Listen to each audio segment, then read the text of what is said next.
অশৌচ নিয়ে অনেকের মধ্যে প্রশ্ন। হুম কোনো কোনো পরিবার থেকে বলা হয় যে অশৌচ অবস্থায় পূজা দেওয়া যায়। হুম আবার কোনো কোনো পরিবার আছে কেউ কেউ অশৌচ খুব স্ট্রিক্টলি প্রতিপালন করে। হুম এই ক্ষেত্রে সমাজের মধ্যে অনেক সময় বিভ্রান্তির সৃষ্টি হয়। আসলে হুম ব্যাপারটা যদি একটু বুঝিয়ে বলতেন। এটা দেখো, বিভ্রান্তির কিছু নেই। শাস্ত্র আমাদের যা উপদেশ করেছেন, আমাদের কর্তব্য তা প্রতিপালন করা। শাস্ত্রে কোথাও এক জায়গাতেও বলা নেই যে অশৌচের মধ্যে কোনো দেবকার্য করা যায়। তুমি জননাশৌচ মৃতাশৌচ বাদই দাও, মহিলাদের যে প্রতি মাসে যে ধর্ম হয় তার মধ্যেও নিষেধ আছে শাস্ত্রের। 5 দিন তারা দেবকার্য করতে পারেন না, ওই পঞ্চম দিন থেকে আবার দেবকার্যের তারা অধিকারী হন। সুতরাং শাস্ত্রের এটা আদেশ। শাস্ত্র আমাদের যা বলছেন এটা হচ্ছে আদেশ। এখন কতদিন অশৌচ পালন করব, এক্ষেত্রে বিভিন্ন শাস্ত্রে বিভিন্ন মতামত দেওয়া হয়েছে, বিভিন্ন শাস্ত্রে। কিন্তু প্রধান যে প্রামাণিক যে শাস্ত্রগুলো, প্রধান যে শাস্ত্রগুলো, সেই শাস্ত্রগুলোতে আমরা এমনই পাই: শুদ্ধে বিপ্রদশাহেন দ্বাদশাহেন ভৌমিক বৈশ্যপঞ্চদশাহেন মাসেন শুদ্ধতি শুদ্রা। হ্যাঁ, এইভাবেই আমরা পাই। এখন অনেকে কি করেন যে তাদের ট্র্যাডিশনালি 1 মাস ধরে অশৌচ পালন করে আসছেন পুরুষানুক্রমে। হঠাৎ করে কারো মাধ্যমে প্ররোচিত হলেন, তারা অশৌচ কমিয়ে নিলেন, যে না না তোমাদের আর 1 মাস পালন করতে না, তোমার 11 দিন থেকে পালন করো। তারা পাতকই হন। এটা শাস্ত্রের নিষেধ। অশৌচকে কমানো যায় না, অশৌচকে কমানো যায় না, আবার বাড়ানোও যায় না। যে তুমি মনে করলে যে না, এই অসুস্থ আমি একটু বেশি দিন পালন করব, একটু বেশি দুঃখ আমার মনে, যে 1 মাসের জায়গায় 2 মাস পালন করব, না, বাড়াতেও পারো না। না তুমি বাড়াতে পারো, না তুমি কমাতে পারো। এটা আমাদের হাতে নেই, শাস্ত্রের নির্দেশ। এটা পুরুষানুক্রমে যেটা পালিত হয়ে এসেছে।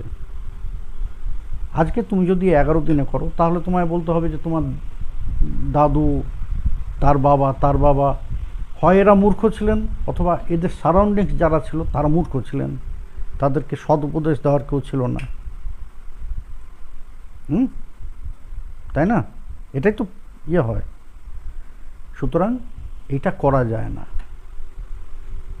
অশৌচ যার যেমন আছে, পুরুষানুক্রমে যে অশৌচ পালিত হয়ে এসেছে তারা সেটাই পালন করবেন। এটাই বিধান শাস্ত্রের। না হলে কি হতে হবে? না, পাতকে হতে হবে।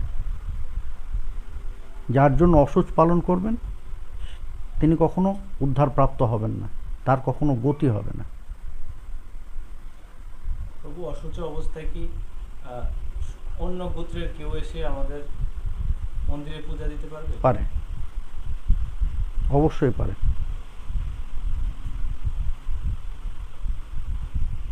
যদি তেমন কেউ না পাওয়া যায়, যে আমি কোনো লোক পাচ্ছি না, বললেন যে তখন তার বিধান আছে, বললেন যে শয়ন দিয়ে দাও, সম্মুখে জল দান করে শয়ন দিয়ে দাও। এই সময় যে তুমি মন্ত্র স্মরণ করতে পারছো না, বা তুমি বিগ্রহ সেবা পূজাদি করতে পারছো না, তাহলে এগুলো তোমার কি বন্ধ থাকছে? বললেন যে না, আমার শ্লোকটা মনে পড়ছে না। এখানে শাস্ত্রের পরিষ্কার উক্তি, ভগবান বলেছেন যে যাদের এই সমস্ত কারণে এই কর্ম থেকে তারা বিচ্যুত হচ্ছেন, তাদের কর্মটা খালি যাচ্ছে না, সেই সমস্ত কর্মকে পূরণ করার জন্য 300 কোটি ঋষিকে আমি নিযুক্ত করে রেখেছি। তাহলে আমার কর্তব্য কি তখন, যখন আমি এগুলো করতে পারছি না, বিগ্রহ সেবা, আমার গুরু মন্ত্রাদির স্মরণ এগুলো করতে পারছি না, তখন আমি কি করব? বলে যে তখন তুমি শুধু হরিনাম করবে। হরিনামটা যে কোনোভাবে করা যায়, সেখানে কোনো অশৌচের বাধা নেই, সেখানে কোনো নিয়মের বাধা নেই যে এইভাবে করতে হবে ওইভাবে করতে হবে। হরিনামটা যে কোনো অবস্থায় যে কোনো পরিস্থিতিতে হরিনামটা নেওয়া যায়। এই হরিনাম দিয়েই তখন সব কিছু পূর্ণ হবে, কিন্তু হরিনামটা করতে হবে। প্রভু তাহলে এই অসুচ কে কতদিন পালন করবে? ওই যে বললাম, শুদ্ধের বিপ্রদশা হন, যদি সে ব্রাহ্মণ হয়ে থাকে সে 10 দিন অসুচ পালন করবে, যদি ক্ষত্রিয় হয়ে থাকে সে 12 দিন, যদি বৈশ্য হয় তাহলে 15 দিন, আর যদি শূদ্র হয় তাহলে 1 মাস। এটা প্রামাণিক যত শাস্ত্র গ্রন্থ আছেন এই কথাই বলেছেন। আবার কিছু কিছু শাস্ত্র গ্রন্থ আবার সকলের জন্য সমান অশৌচের বিধান দিয়েছেন, কিন্তু সেটা প্রচলিত নয়। এটা এখন নতুন নতুন করে সামনে আসছে এই জিনিসগুলো, আগে ছিল না। আমরা যখন ছোট ছিলাম তখন এই বিধানগুলো আমরা দেখিনি, হয়তো তখন আমাদের সময় তেমন শ্রেষ্ঠ কোনো পণ্ডিত ছিলেন না, এত বড় পণ্ডিত ছিলেন না যে এই 11 দিনের সকলের জন্য অশৌচের বিধানটা তারা খুঁজে বার করতে পারেন, কিন্তু এখন বেরিয়ে এসছে। কিন্তু আমরা ছোটবেলায় এমন কোনো শাস্ত্রের বিধান পাইনি। আমাদের আচার্যদেব তিনিও কোনোদিন এই বিধানের কথা বলেননি, কারণ প্রভুপাদ নিশীথ কুমার গোস্বামী সর্বজন শ্রদ্ধেয় স্মৃতির বলা যায় যে আমাদের সময় তিনি লাস্ট পয়েন্ট ছিলেন, এখন নেই। লাস্ট যখন এখানে ছিলাম তখনই তিনি অপ্রকট হয়েছেন।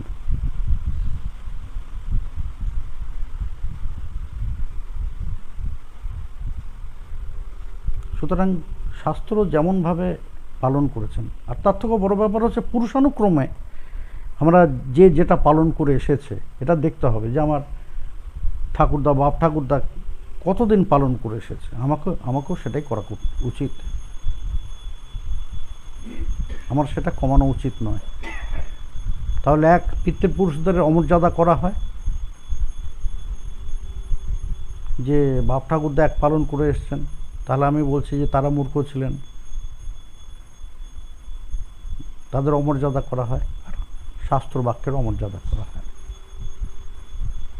প্রভু আমাদের শাস্ত্রের প্রতি শ্রদ্ধা থাকা অবশ্যই ভগবান বলেছেন, শাস্ত্রবিধি মুৎসৃজ্য বর্ততে কামচারত ন স সিদ্ধিম অবাপনতি ন সুখম ন পরাঙ্গতিম। শাস্ত্রবিধিকে উল্লঙ্ঘন করে কেউ যদি নিজের খেয়াল খুশি মতো চলে, ন স সিদ্ধিম অবাপনতি, সে কোনোদিন সিদ্ধি লাভ করবে না, কোনোদিন তার টার্গেটে সে পৌঁছবে না। ন সুখম, আত্যন্তিক সুখ কখনো সে পাবে না। ন পরাঙ্গতিম, তার কোনো শ্রেষ্ঠ গতিও সে হবে না। তা সেই জন্যই শাস্ত্র পথকে আমাদের মর্যাদা করতেই হবে। যদি আমরা সত্যি এই জিনিসগুলো ঠিকভাবে পালন করতে চাই, যদি আমরা অশৌচ পালন করতে চাই শাস্ত্র মেনেই করব, নিজের কল্পনা থেকে করব না। যদি ব্রতাদির পালন করতে চাই শাস্ত্র মেনেই করব, নিজের কল্পনা থেকে করব না। ভজন সাধন যদি করতে চাই শাস্ত্রের পথ ধরেই করব, নিজের কল্পনা থেকে করব না। যে আমার এটা সুবিধা, আমি এইভাবে